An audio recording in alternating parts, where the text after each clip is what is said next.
If you're running Google Calendar, you've got Gmail, you can get a daily agenda sent to your inbox. Now, this can be really helpful so that you can plan out your day. You know what's coming up. Except they send it at 5 a.m. in your local time, and you can't change that. And you still get it even if there's nothing on your agenda. You get an email saying, here's what's happening today. Nothing.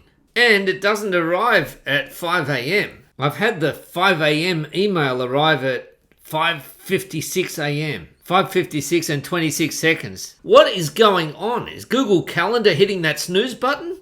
So you may want to turn it on. You may want to turn it off. I'm going to show you how to do both right now.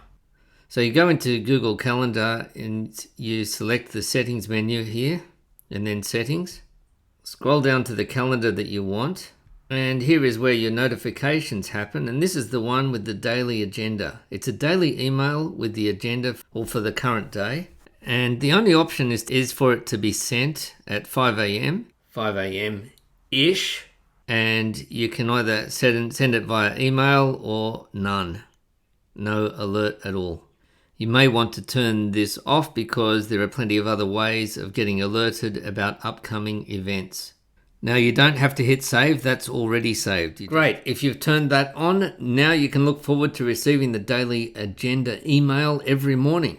Or if you've turned it off, then you're not going to receive it. If you found this video helpful, hit that like button and not the snooze button.